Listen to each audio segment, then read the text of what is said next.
India TV YouTube channel को subscribe करें और बेल आइकन दबाएं। नमस्कार, दोपहर के 2 बजने वाले आप देख रहे हैं इंडिया टीवी में हूं ज्योति मिश्रा। इस वक्त की एक बड़ी खबर आपको बता दें, दिल्ली हाई कोर्ट ने ऑक्सीजन संकट पर सुनवाई की है और इस दौरान दिल्ली हाई कोर्ट ने केंद्र सरकार पर सख्त टिप्पणी की। हाई कोर्ट ने केंद्र सरकार के वकील से कहा है कि आप अंधे हो सकते हैं लेकिन हमें सब कुछ दिखाई दे रहा है। ये भावनात्मक मामला है, लोगों की जान जा रही है, ऐसे में इतना असंवेदनशील कोई कैसे हो सकता है। इस सुनवाई के दौरान कोर्ट ने और क्या कुछ कहा, सीधा संवाददाता गोनिका अरोड़ा के पास चलते हैं ज्यादा अपडेट के लिए। लेकिन इससे पहले कि गोनिका के पास जाएं, आपको बता दें कि आज कोर्ट ने क्या कहा। आज हाईकोर्ट ने बहुत ज्यादा तल्ख टिप्पणी की है केंद्र सरकार को लेकर और केंद्र से सवाल पूछा है मैनेजमेंट को लेकर कि इतना असंवेदनशील कोई कैसे हो सकता है। यहां तक कि ये भी कह दिया आज दिल्ली हाई कोर्ट ने कि आप अंधे हो सकते हैं लेकिन हम नहीं। केंद्र मामले को लेकर असंवेदनशीलता दिखा रहा है। बहरहाल इस पूरी सुनवाई के दौरान आज सरकार ने फिर क्या दलील दी, क्या पक्ष रखा, जानते हैं। गोनिका हमारे साथ फिर जुड़ चुकी हैं। गोनिका, आज कुछ ज्यादा ही तल्ख टिप्पणी कर दी हाईकोर्ट ने, केंद्र की तरफ से क्या कोई जवाब आ पाया? देखिए बिल्कुल, क्योंकि बार बार केंद्र सरकार से ये पूछा जा रहा था कि आखिर आपकी तरफ से जो मदद दिल्ली सरकार की तरफ से मांगी जा रही है वो क्यों नहीं की जा रही है।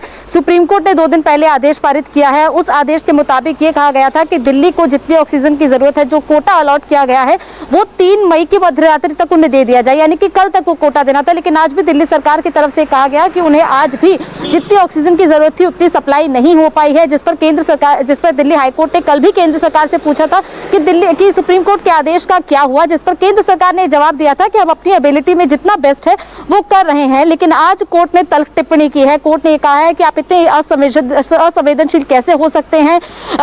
हम लोगों को मरता हुआ देख रहे हैं, लोग सिर्फ कुछ ऑक्सीजन के लिए दम तोड़ रहे हैं, तो क्यों आखिर दिल्ली को ऑक्सीजन नहीं दी जा रही है। जितना कोटा कहा गया था 700 मीट्रिक टन का, वो आखिर क्यों नहीं दिया जा रहा है। टैंकर्स को लेकर बात बार बार इसी सवाल पर बार बार केंद्र ने एक ही जवाब दिया है कि हमारे पास सफिशिएंट ऑक्सीजन है, लेकिन राज्य सरकार की जिम्मेदारी है कि वो पर्याप्त मात्रा में टैंकर लाएं और ऑक्सीजन ले जाएं। तो इसके लिए सवाल केजरीवाल सरकार पर उठता है, क्या इस पर कोई जवाब नहीं मिल पाया? देखिए, इस पर हाईकोर्ट ने ये साफ किया था कि क्योंकि दिल्ली ऐसे स्टेट है जिसके पास ज्यादा ना तो टैंकर्स हैं और ना ही यहाँ पर ऑक्सीजन का कोई मैन्युफैक्चरिंग प्लांट है, इसलिए अगर उन्हें टैंकर्स की भी जरूरत है, ऑक्सीजन की भी जरूरत है, तो वो भी केंद्र सरकार मुहैया करवाए। और इसी को लेकर आज सजेशन एमाइकस की तरफ से दिया गया है कि महाराष्ट्र में इस वक्त ज्यादा अगर जरूरत ऑक्सीजन की नहीं है, कुछ टैंकर्स ऐसे हैं जो फ्री है, तो क्यों ना उनको दिल्ली की तरफ या आपको रोकना चाहेंगे। इस बीच एक बड़ी खबर का अपडेट दर्शकों को दे दें। पश्चिम बंगाल में लगातार हो रही हिंसा को लेकर प्रधानमंत्री नरेंद्र मोदी ने बंगाल के गवर्नर जगदीप धनखड़ से बातचीत की है। पश्चिम बंगाल में जिस दिन से नतीजे आए, टीएमसी की सरकार बननी है, लेकिन उसके बाद से ही लगातार हिंसा के मामले सामने आने लगे। बीजेपी कार्यकर्ताओं के घरों पर हमला होने लगा और लोगों को मौत के घाट उतार दिया गया। और ऐसे में लगभग 9 से 11 लोगों की मौत का जो मामला है वो सामने आया था, जो बीजेपी के कार्यकर्ता थे। इस बात पर चिंता जाहिर करते हुए प्रधानमंत्री ने भी अब मामले में इंटरफियर किया है। प्रधानमंत्री नरेंद्र मोदी ने पश्चिम बंगाल के गवर्नर से बातचीत की है। ज्यादा जानकारी लेंगे, देवेंद्र पराशर हमारे साथ फोन लाइन पर जुड़ चुके हैं। देवेंद्र, क्या बातचीत हुई आज प्रधानमंत्री ने इस पूरे मामले में इंटरफियर किया? और देखिए, बंगाल में जिस प्रकार से चुनाव नतीजों के बाद से गुंडागर्दी चल रही है, लूट चल रहा है, एक दूसरे को मारा जा रहा है, तो वैसी स्थिति में प्रधानमंत्री नरेंद्र मोदी ने बहुत चिंतित होकर और अपनी चिंताएं जताई हैं पश्चिम बंगाल के गवर्नर से, और ये बताया है कि किस प्रकार से लॉ एंड ऑर्डर जो डिटोरिएशन हो रहा है ये अच्छी चीज नहीं है और इस पर लगाम लगानी चाहिए। जाहिर तौर पर जो प्रशासनिक तंत्र है उसे और ज्यादा एक्टिव होना होगा।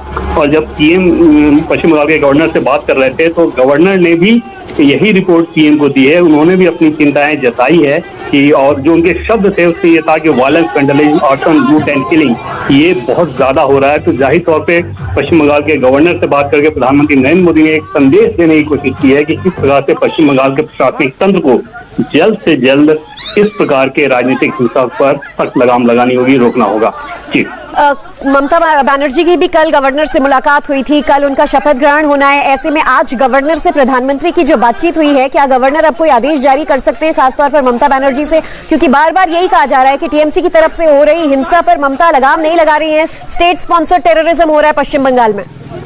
ये निश्चित तौर पर चिंता की विषय है। और जब देश के प्रधानमंत्री खुद अपना कंसर्न जता रहे हों और जो उनके शब्द थे पश्चिम बंगाल के गवर्नर से बातचीत के दरमियान उन्होंने ये कहा था कि अलार्मिंगली चिंताजनक स्थिति है लॉ एंड ऑर्डर को लेकर पश्चिम बंगाल में। तो अब देश के प्रधानमंत्री अगर पश्चिम बंगाल किसी राज्य के राज्यपाल से इस लॉ एंड ऑर्डर को लेकर इस प्रकार के शब्दों का इस्तेमाल कर रहे हो तो अंदाजा लगाया जा सकता है कि मामला कितना ज्यादा गंभीर है। और जाहिर तौर से वहाँ पे जो प्रशासनिक तंत्र है, ममता बनर्जी भले ही नई कल शपथ लेंगी, लेकिन इस पर जल्द से जल्द लगाम लगानी होगी ताकि ये राजनीतिक हिंसा का दौर आगे ना बढ़े।